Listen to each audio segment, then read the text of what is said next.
myself from doing that to me. I have enough people in the world doing it to me. I don't need to do it to myself. And you know where I get that from? Your middle child, Chocolate Pearl. He told me that I was self-sabotaging, and I sat down and I thought about it. And then I said he was right. So I have to make that I have to make that change in myself. And that's what I'm going to do my best in doing. And that's what I'm going to do for this year. Well, I'm glad he used his skills for good and not bad. Leave my nephew alone. Look, because as you know, with me, it could go either way. But I'm working on being a constant positive for myself. You know, instead of being positive to everybody and being self-deprecating to myself, I'm going to do my best to get that out my head and my heart and bring the positivity in so I can actually put that out way better than what I have been doing in it. Yeah, I'm charming, I'm a people person, and I'm great at customer service.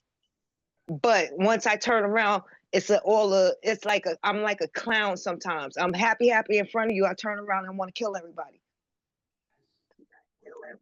Yeah, so I will say you are very good at customer service, because that weekend y'all came to visit and you helped me sell my products. I didn't have to do a thing, and she was out there selling. And one of your customers came back to another pop-up I was at and said, "How's your sisters doing?"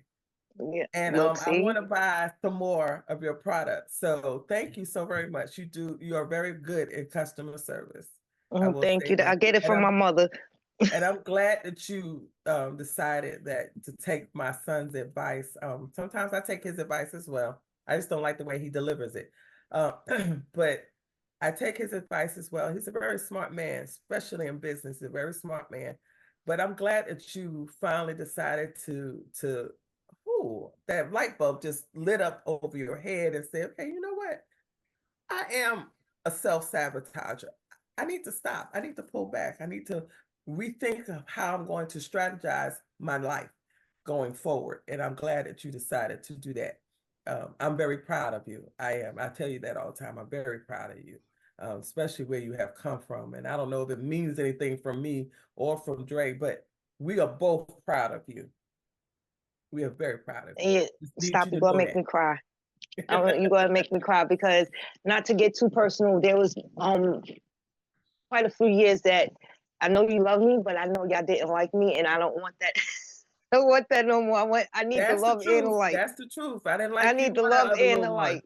The other one below you. But I'm starting to be very proud of him. I can see his life changing as well for the better, and I'm very proud of the progress that y'all are making. Some people don't realize that if you don't tell someone a positive thing, they're going to continue to think negative. And I try to give you a positive view of everything. I may slip in a little bit of negative. That's just so you can help change. But I don't mean it to discourage you, but I still try to say I'm very proud of you as much as I possibly can. And not make it seem like it's complacent or forced or just repetitious. I let you know that I'm very proud of you. And I know and I'm in a place to where I can receive that now. Yeah. I acknowledge and approve of that approval.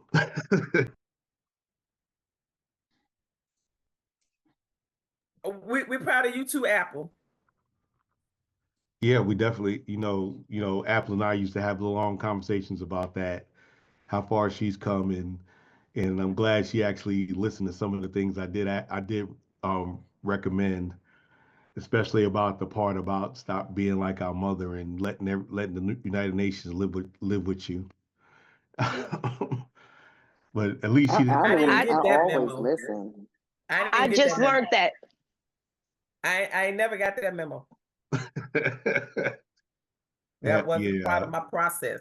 Because the smell of feet and butt is forever burned into my psyche. And y'all know what I'm talking about. Yes, I do. And that's why I never took heed to that memo. I did not follow my mother in that aspect. Anybody could say that, even my family members, if you stay too long, it was time for you to go. I didn't do that. I love the fact that my sisters did, and they opened up their home to the world. I'm sorry, you had to check your bag at the door and make sure you left with it, you know. No, unfortunately, it wasn't. A lot of the times, it wasn't me. I was just being complacent. My boys brought their friends in. Oh, ma, I'm so sorry. Oh, ma, I'm sorry. So I'm like, okay, I just need y'all to do it. But I became so complacent that I just let them run my house until it was like, okay, I'm about to kill everybody. Y'all gotta go. Everybody, kids and all, y'all gotta go. So I won't be doing that no more. For anyone as besides the Goldens, has anybody ever got to the point where you were too helpful to where it got toxic? That's a good question. Yes. A lot of people take my kindness for weakness, but they don't realize I've changed a lot, to the point that I would give my all, and then folks thought they could just run over me, but they don't know the real Kim, the hidden Kim. I do have a mean streak. It took a lot of prayer, counseling, to learn to tell people no, and I got to learn to pull back, because a lot of people take advantage of me for who I am. And then when I strike, then they want to run from me, but you brought this on yourself. So I know what it feels like. Yeah. What about you, Andrine? You have children, and I know sometimes things can get toxic, but outside of your children, have you ever experienced your kindness turning into toxicity? I think that more so happens in the case of work. I would say not in like my personal life, because I tend to, I feel like it can turn it, but it's not like toxicity that I necessarily bring on. Because it's funny, when I think about it, I'm thinking about an incident that happened recently with another friend and a friend that she introduced me to. And it kind of turned toxic because it was around her birthday trip that we're going in February to Hawaii. And then it was like the other friend was just like, she had all these grievances with my friend, which is our mutual friend, but I don't think that should have included me. So I feel like that's where it got toxic, because you tried to bring me in on situations or things that you weren't necessarily comfortable with the mutual friend. And then it turned into where, but I'm good at like falling back.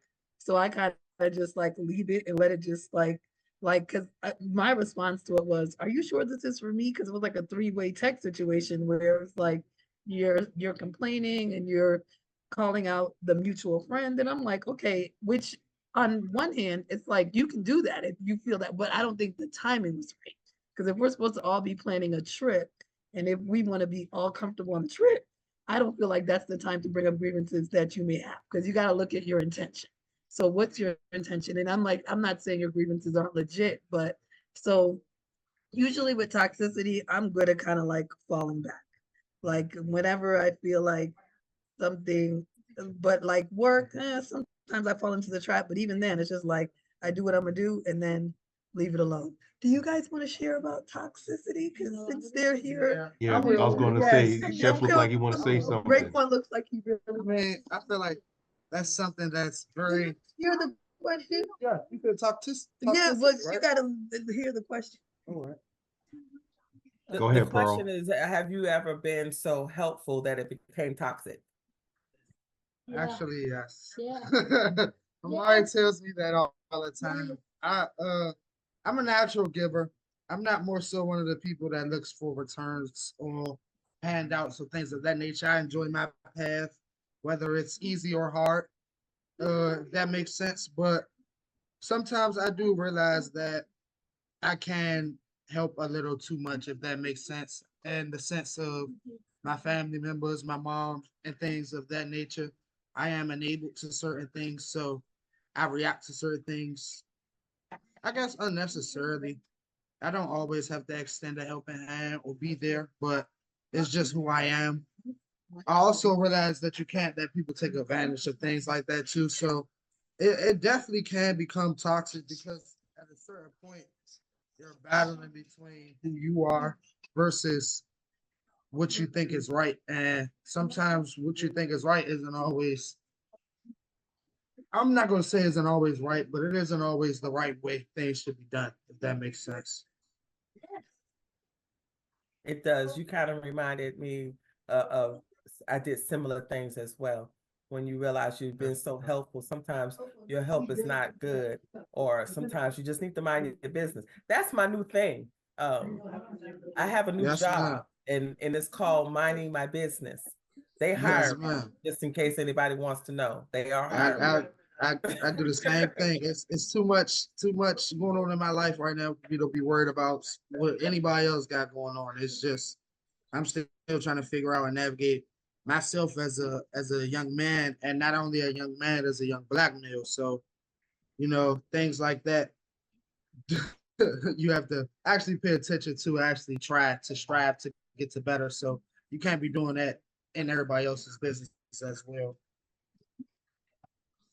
I thank you so much for sharing that, because it's always good to hear from a younger generation of how they think. Because sometimes I think your generation, I'm gonna be honest, and I'm just be straight up, y'all wimps. I mean, I understand that. I mean, a lot of people not scared of anything, but you are offended by everything. Exactly. A lot of younger people, I realize, we're losing a lot of leaders, and a lot of people become followers because that's what's easy. But that's exactly right. I've gone to realize, because I've lost hope in the younger generations, but one thing I have realized is there's always going to be people in the crowd that can change the crowd, if that makes sense. So you got to always have faith, never lose faith, but also spend the necessary time that you can to teach, and also try to educate some of the younger generation, because a lot of people don't have the male role models. I know I didn't, but I still was able to navigate and mold myself into a nice, respectable young man. And a lot of people don't know how to do that. And I feel like that's also a problem in a lot of the Black communities as well. I agree. And thank you for that insight. I appreciate that. Like I said, it's always good to hear from a younger generation of how they think versus us older ones who think totally different. We think the way we were raised or we were brought up. And so this new generation is a totally different breed. And I'm still trying to understand them. So I thank you for your insight, for both you and your sister. Of course. Back to you. Hey, it's about that time. We're coming up on the closing and the end. And I want to thank each and every one of y'all for coming on, participating, keeping it lively, keeping it informative, and of course, keeping it real. Join us every Tuesday night at 8:30 p.m. Eastern on this station on Facebook. I'm on Facebook. I'm on YouTube. I'm on Instagram. And we are going to close this out tonight. Hopefully everybody can join us same time next bat week, next bat channel. And I'm gonna let my outro close us out. Y'all have a wonderful evening.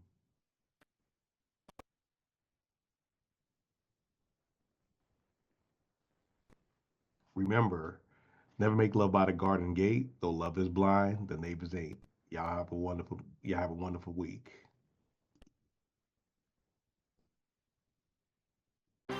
Thanks for watching. This is the man with the golden voice, the lady's choice, and of course, smooth as a Rolls Royce, saying, never make love by the garden gate. Though love is blind, the neighbors ain't.